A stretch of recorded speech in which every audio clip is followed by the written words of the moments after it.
how physics is helping moving forward the AI.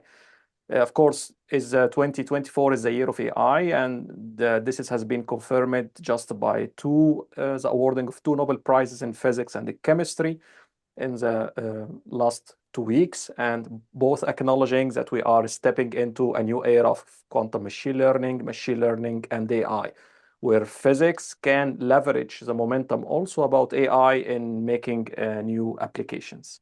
So now physics is about finding laws and the fundamental laws that governs systems. However, when we go to larger systems, the computational complexity is sort of start to be present and manifests itself. And hence, machine learning and AI can be a natural step to tackle and be trained on how to apply the basic laws that we know, and we know how to apply them well on small systems to scale them up to large systems. So now, Cierra, you are a journalist and analyst at Quantum Insider, and also you are the architect behind the Daily Qubit newsletter, which is also recently has been featured by Quantum Insider. So how do you see, from all the news that you read almost every day, how do you see the current status of quantum computing? Yeah, that's a great question. Now, the current state of quantum computing is very interesting, and if you ask a different person, you'll get a very different perspective. But as someone who spends a lot of time in the literature, I can tell you that the large quantum computing is still very much represented in academia. It's being studied pretty completely by academia. And what we're trying to see is how we can apply quantum computing to have practical use cases in the real world. Because right now, what we see is classical computation is best for most use cases and most applications. And we're trying to pinpoint where quantum computing, while balancing the state of hardware, can actually help either speed up or lead to higher accuracy in different computational applications. So that's more of a general overview of where quantum computing is current state. Okay, that's always great to hear. Thanks. And Eva, you recently also got your PhD in quantum computing and AI from the Universidad de Granada in Spain, and parameterized the quantum circuits for reinforcement learning. You also worked as a manager and research scientist in the field of quantum computing, I think in several entities, but also connected to IT. Why you choose that field? What did you see when you started doing your PhD in the field of quantum? During these 3 years of PhD, we explored the different areas of quantum AI, and we decided to choose quantum reinforcement learning because this was the area with less publication. That is not happening currently because we have many papers about this area. But when you start to this research, it's not an area very well explored. No, so for that we started this study. And during these 3 years, we complete 3 publications, 3 related quantum reinforcement learning on scenarios of energy consumption optimization, and 1 more related to anomaly detection, which is currently under review at Springer Nature since the end of January. And related to quantum reinforcement learning papers, we try to address the different challenges, also share it with classical artificial intelligence, such as catastrophic forgetting on the curves of dimensionality. And for example, in our last publication, we incorporate neuroscientific and neuropsychological principles to quantum AI, because we try to tackle these challenges using this principle, emulating the prefrontal cortex, the hypothalamus and hippocampus to address these challenges. No? So for example, catastrophic forgetting or noise mitigation, that is very useful additionally for when you are working with quantum computers. No? So this is very interesting area of research, and I personally believe that the combination of these areas, neuroscience, quantum computing, and AI, could let us to build new models that could improve the convergence, the making decision process, the memorization process, incorporating the new experiences without sacrificing the previous one. Of course, the generalization, that is very important. We want to achieve the artificial general intelligence. So I think these cutting edge technologies could pave the way to achieve that, no? The artificial general intelligence, and of course improve the artificial intelligence models. It's a very Yeah. amazing area. It's Yeah, fascinating. that's a very fascinating indeed, very amazing, and this is also brings this motivation behind what's called the neuromorphic computing, or the type of computing in which they try to emulate how the human brain works, of course, to leverage the efficiency of computation, but also the way that the brain is able also to fast process a lot of information as well.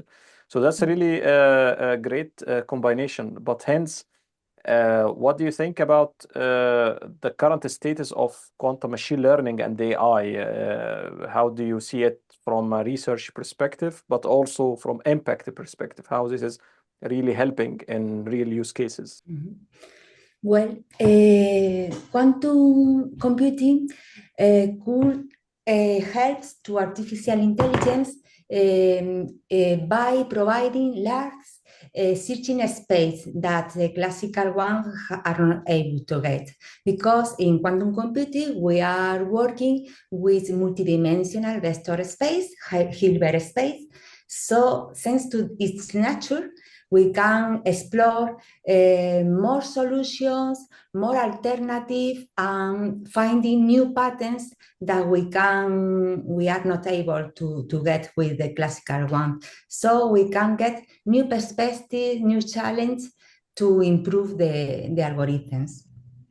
So this is the way that the quantum computing can help to AI, to classical AI, in providing for a larger search space. Yeah, I see. That's a great to hear. So in the way that we expand the data and also the expressions of this data, we can leverage the way that quantum computing is done in order to help in achieving that. So, Sierra, how do you see from the current news and that you are working on the progress that is happening now in machine learning, in particular quantum machine learning and the use cases? For example, the frequency of applying quantum machine learning in real use cases, and also the impact in the market. Yeah, that's a great question. So I think before we really dig into that, it's important to make the distinction between we're talking about quantum and AI. So in the beginning, earlier this year, when I first started reading a lot about the literature and looking at different perspectives on quantum computing and where people expected it to go, most were saying that quantum machine learning was where we were probably going to see the least amount of progress. Like that might be one of the last places that we see practical applications. And it was more considered that AI for quantum, as in machine learning to improve error correction, would be more practical than the reverse. And the reason that is because there's always a high amount of data when working with artificial intelligence. And artificial intelligence does a much better job at working with a high amount of data than quantum does at this day and time. And that's mostly due to the constraints of the hardware. So we can only work with so many qubits right now, and we can only do so many reliable operations with those qubits. So the data is a bit of a problem when we consider quantum and AI. However, over time, what we've also seen is a lot of companies, especially with Microsoft and Quantinuum, they just came out with the Azure tools that they're using for drug discovery and quantum chemistry. So a lot of people tend to believe that those are the spaces where we're going to see quantum advantage first, if and when we do see quantum advantage, because quantum chemistry is based on quantum mechanics. So there's already that physical symmetry there. And what's really interesting is over time, the literature has really focused on quantum machine learning for drug discovery and molecular simulation. And that's because those applications really do well with quantum computing because we're talking about really highly correlated data, but smaller subsets of data, and we need high prediction capabilities. And that's where quantum neural networks are really coming into play. And so over the course of this year, I've really seen that uptick in quantum neural networks and quantum machine learning for molecular simulation, for drug discovery, for the protein folding problem. So I think it's really interesting that when we started out, we thought quantum machine learning might not be the first place to see the advantage. But as we start to do more and more research into quantum computing and quantum information science, we find that there are applications where we didn't expect them to be. And that I think it's really fascinating to see the progress and what that means for the future of quantum computing. Yeah, thanks for highlighting this. I think that's also a great direction because at the beginning, the quantum computing was overhyped, maybe not a bit, but maybe a bit too much. And there was a lot of promises to have from quantum computing, like it will solve everything, basically. However, as people and as a community starts to work on more and more use cases and the testing the algorithms and the technology itself, it doesn't seem to be the case, and hence it excels only in specific domains like chemistry. But here, brings me to the second question, and also maybe Eva, you want to step on board for this. So when it's exactly quantum machine learning works and when it doesn't, because the training or the way that to perform quantum computation, there's a lot of overheads in optimizing the circuit, but also running the circuits multiple times in order to obtain the result. So when do you see from your perspective when this work and when it doesn't? Okay. From my point of view, based on my experience, because we keep in mind that we are not in a mature state, but only in initial state of these cutting-edge technologies.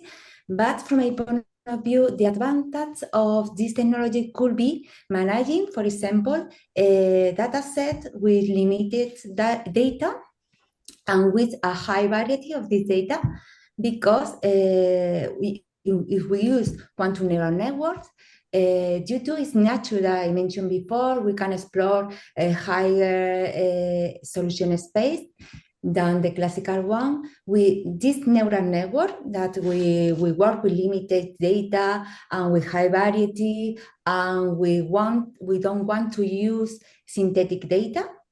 The use of quantum neural network could be an advantage compared to a classical one, because we can get better results than the others in this specific use case. And related to quantum reinforcement learning, the use of quantum agents in optimization problems. For example, in energy optimization consortium, we get very good results in terms of the best metrics, the convergence of the models compared to the classical agents. For example, you can check if you want. In my first publication, especially in the first use case, we can check that. So this is the reason is very similar than the previous one, the classification problem of working with limited data set. Because we are exploring large space of solution. In these scenarios, the quantum agents achieve the best robust, consistently outperforming the classical agents in several executions. For example, tennis execution, in this different execution, constantly achieves the best performance. So in optimization problems could be an advantage in the same case as the classification problem, which reduces data set. And the reason is that, due to its nature. And of course, these quantum neural networks have a limitation due to this potential, no? Because the exploration of this multidimensional vector space produce that learning could become stuck due to we can fall in a barren plateau. It's a very similar phenomenon that the classical neural network that could additionally was a point of the winter of the classical artificial neural network. It's very similar for this, but it's most present in the quantum neural network due to its nature. And but there are several strategies to overcome this problem, this phenomenon, using higher learning rate, scheduling learning rate, reduce the expressivity of the circuit. So that is very important point because this potential is also be the limitation of this model, no? Also, there was a controversy about the continuity of these hybrid algorithms due to this weakness, but there are many solutions to overcome. Yeah. Yeah, that's a great point. So now we conclude that, or maybe infer from this that depending on the data that's available and being used in the training of the quantum machine learning neural network, would quantum machine learning give an advantage or not? Like if it has some sort of, it's like physical data, so there is some like underlying symmetry in the data. However, this is maybe not the case in financial data. So would a conclusion like this helps in distinguishing between when the cases where quantum machine learning would work and the cases where it doesn't? Yes, very good point, because in summaries, quantum neural network fits better with data set with limited data, with a very high variance of this data. Because they can find patterns, new patterns that the classical ones are not able to find it.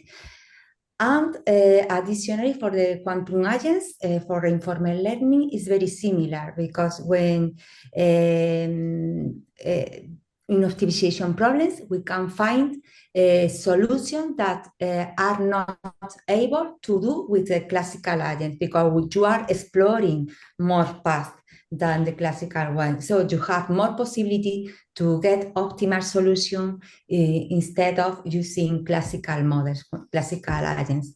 So in summary, indefinitely, we can achieve the advantage working with dataset, reduced dataset that we won't use synthetic data, and dataset with limited data with high variability of this information. We can get the best results using this model, these quantum models. And for the quantum algebra, it's very similar, because we are able to explore more paths, more solutions, more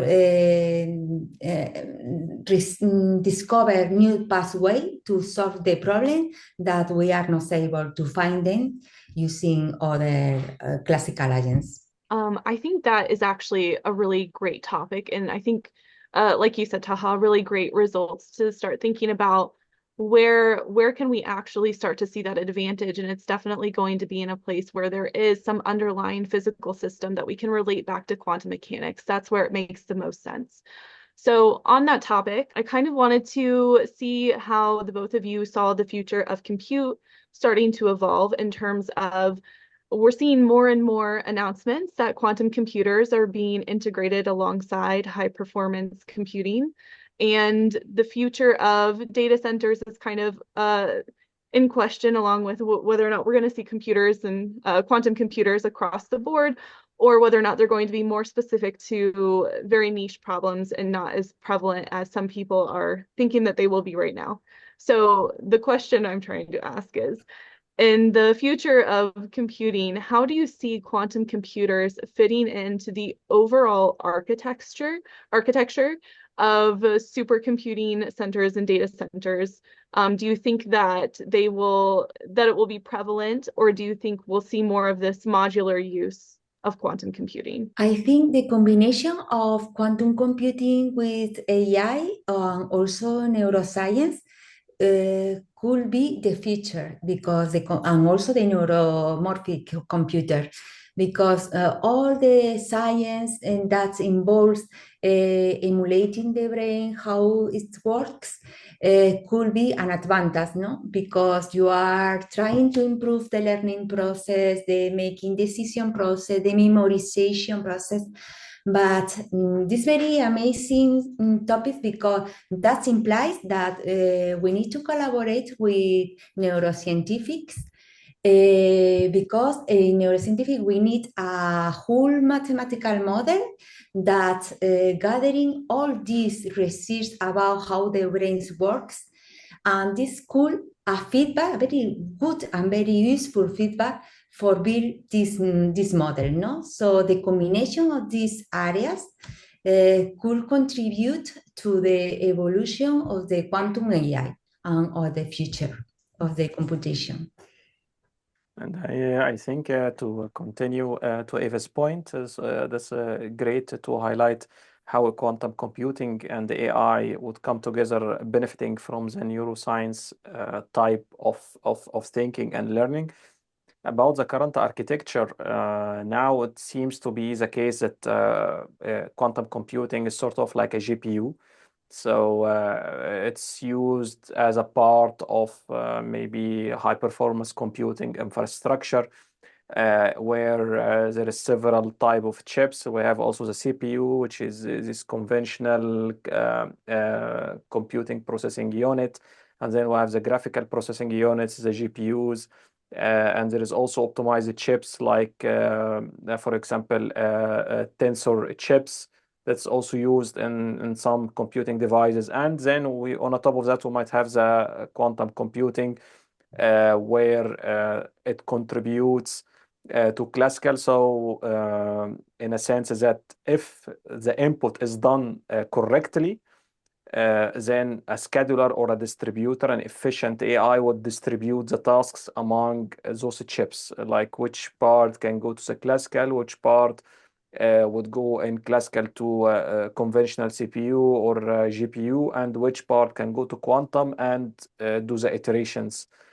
So that's potentially will be the case. And maybe there is also might be some analog chips where things like quantum sensors or automated analog chips that can perform tasks without really the need to communicate with the main servers. That's really in-house and in the vicinity of a quantum computer might work better. And again, there is a lot of debate about does quantum computing work on its own, or does it need a classical computer? And of course, it needs a classical computer to compile the language and send the data. And I think there's a lot of posts on LinkedIn or about this case. And maybe the main one was by Robert Suter, where he also mentioned this point many times about it. So this is maybe the architecture. I don't know, how do you see, Eva, then how this would contribute to from how to apply the neuroscience thinking in this kind of hybrid architecture? How do you see this could be applicable? Very interesting point. First of all, we need to improve the current state of the quantum computer, because usually we are in a niche area. So we need to move on to fault tolerant phase.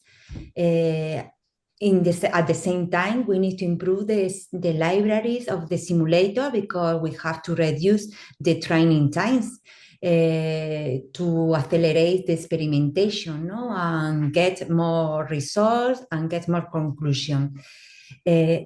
At the same time, the proposal that you are mentioning is very interesting, including quantum sensors to the quantum computers could lead us to more robust quantum computers and more robust experiments, and could help to future experiments also in science, also in physics, to quantum mechanics, for example. So the improvement in quantum hardware is a key, of course, and incorporating different building blocks to create more robust quantum computers on quantum system, quantum architecture could help us. But we need, first of all, to improve the quantum errors of the quantum computers, move on to fault-tolerant states. From my point of view, in parallel, improving the libraries of simulator to reduce the resource usage, for that, reduce the training times. Yeah, that's a great to hear. And then I back to Sierra about this also interesting point. From your perspective now as an analyst about working with media for some time now, and I believe also you had a background also in programming and worked as a software engineer for some time. From this background and working in journalism, how do you see where would quantum computing would resonate apart from chemistry simulations in the near future? So where it would excel, which field? That's a great question. So the way that I see quantum computing excelling in the future ties back to part of the conversation we just had, right? I think it's going to play a part in an overall architecture. I don't think it's going to be we're not going to have pure quantum computing, or even I think highly focused quantum computing won't be prevalent. I think it's very much, we're going to start creating sophisticated systems that compute and pull in classical and quantum where it makes the most sense. So we'll be able to fine tune those systems and have them work in harmony as quantum hardware develops more and becomes more reliable. And so in terms of where I expect to see quantum computing the most in the future is more on where we're starting to see the prediction using highly correlated data that's very complex, and maybe it's incomplete. So that sounds very general because it is very general. And I think that with AI, what we've noticed in analyzing these really vast data sets is that data science, when I was in university, I don't want to say much younger, when I was in university, wasn't a topic that I heard often. Data science started to become really popular as AI started to increase in use. And the truth is that everything around us is data science in some way or another. And so I think that we'll start to see quantum computing excel when we start to really understand how to leverage those quantum neural networks for prediction when it comes to dealing with data sets that are incomplete, but very complex and highly correlated. And that could apply to a lot of different fields. I think that very specific area is quantum mechanical at the core. That's my theory anyways. And so I think that it could potentially apply to a wide variety of use cases, as long as we remember to apply it to the part of the overall computation that makes sense. Yeah. Does that make Yeah. sense? So absolutely. And this is brings me to towards the end of this nice podcast with all of these nice discussions, which is about what will happen if quantum computing didn't work at all, or we have just a nice research where we can just emulate chemistry or do some analog simulations in chemistry, which is nice, by the way, but it requires a lot of substantial research and also time and investment.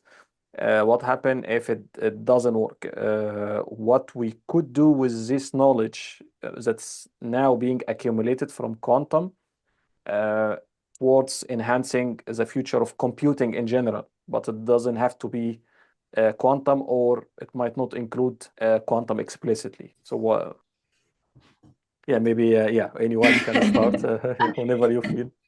So I think one of the things, getting to be a journalist in the space and getting to read the research, something that I find really interesting, being someone who came to quantum computing from an interest in physics, especially quantum mechanics, is quantum mechanics has long been something that we haven't understood. And our world, the way we experience our world is classical, but quantum mechanics is there, it's operating. We don't see it and we don't understand it. And so quantum computing has brought more people to quantum than quantum mechanics brought to quantum.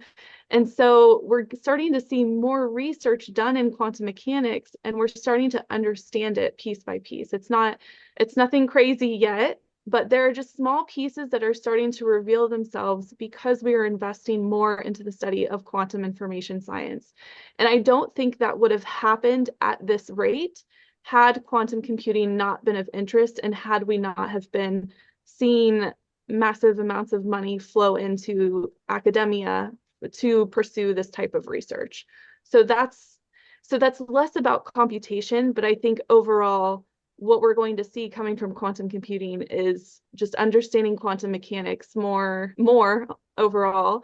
And that in and of itself will lead to other applications and innovations that may or may not have anything to do with computation. Yeah, I think this is a fair point that quantum computing definitely has increased the momentum of learning and the way that the community is interacting with the quantum sciences. And instead of dealing with it as a complicated way, you can just still, without being a quantum information theorist, or having some high degree in the field, you can still study and play with quantum systems in form of gates, if you understand these Lego building blocks.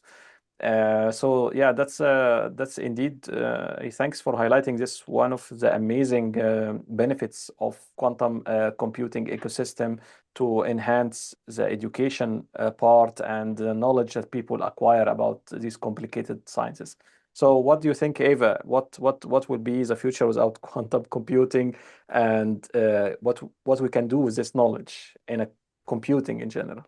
I think we need both academia and industry, no? We need to move from the laboratory, the proof of concept that we are working on our papers, and move to real use cases with real data, with real world applications.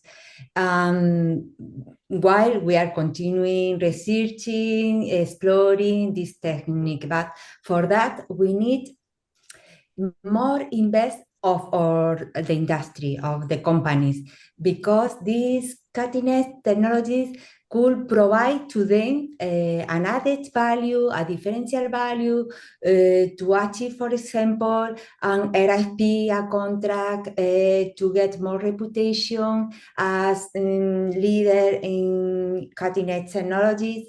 Without a very little invest, because the libraries are open sources. You don't need necessarily a quantum computer or a higher expensive account in a cloud.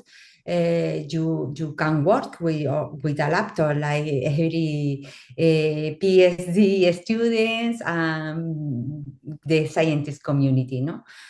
So it's very important that the industry invest and the governments invest with funds in these technologies, because it's the future.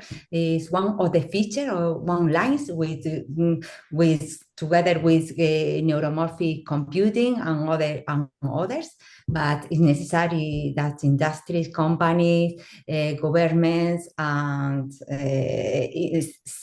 research centers invest in these technologies. Very important for its evolution.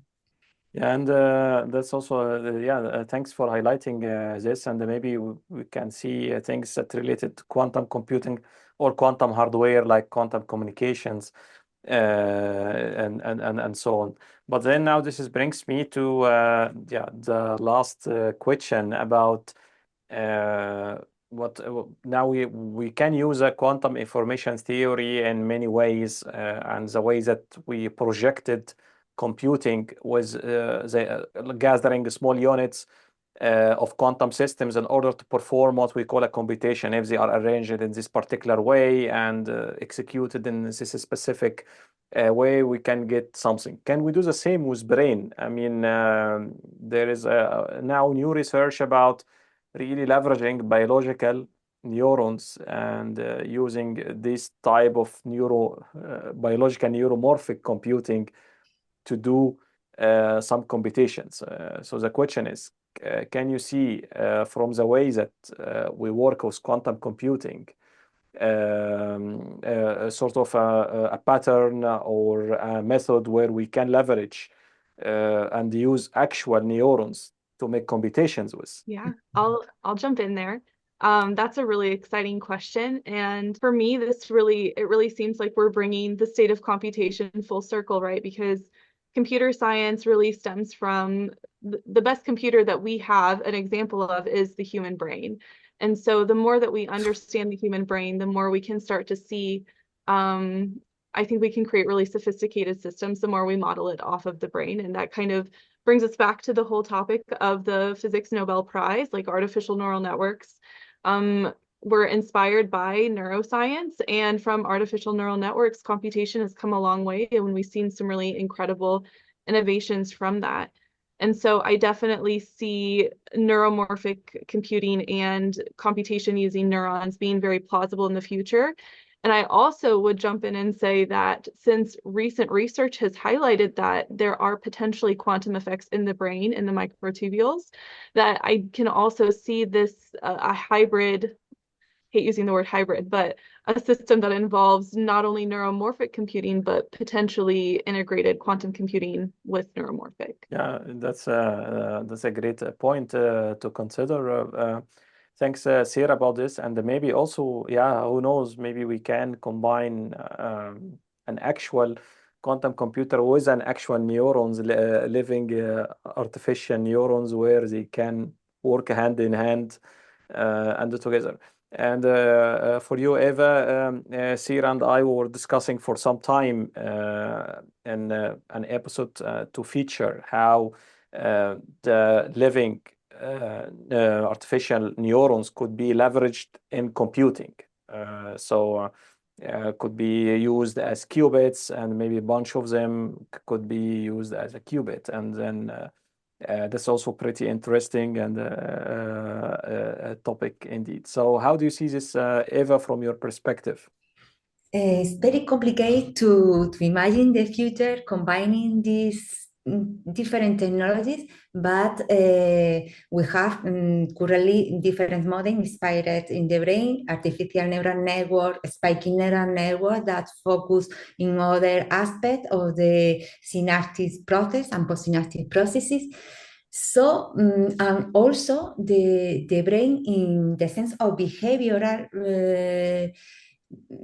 processes is very similar to quantum processes, because the theory of the mind is more, and the probability theory is more close to quantum probability and quantum theory or quantum functionality than the classical functionality, no? In the sense of the behaviors that the brain works. So combining the different technology, hardware with neuromorphic computing and also neural networks, but also to be realistic, to be honest, we need a lot of computational resources. So it's very difficult. It's amazing, of course, and it's very similar that the early stage of the deep learning, working with neural network, artificial neural network. We have theoretical model, but we are not able to implement in computer, because in this phase we have not enough computation resources to implement them. So we need, of course, a very potential hardware to combine all of these technologies, but it's very complicated, of course, but it's very amazing to explore, no? And explore in academia, no? In different laboratories. Yeah, I can see that. Yeah, I can see the challenge. Potential. Yeah, I can see the challenge and maybe the complexity that will be faced by future IT engineers where they have to study all of this. Oh yeah, that's more complicated than we thought. Yeah, so thanks very much for this interesting discussion, and thanks Cierra for also being a co-host in this episode. Thanks Eva for your enlightenment, and thanks Cierra for sharing your ideas and the thoughts. And hopefully we will meet in next times to discuss and explore more about these nice use cases and also nice technologies. So thanks, ladies, and yeah, if you have anything to say, this is the time before we close. Well, thank you for bringing us together. It was really interesting to learn more about your research, Eva, and also to have the experience of being on a podcast. First timer here, so thank you. I spent a very funny time with you guys and talking about these amazing topics. So I'm happy to be here and talking about that subject, that topic. And it was my great pleasure to have you both. It was very enlightening episode and very interesting, and there's a lot of knowledge, and hopefully the audience will find it useful as well, and also come up with questions that we might answer in the future episodes as well. Okay. So thanks again, and I wish you a great time. Thank you, and have a nice day. Yeah, you too.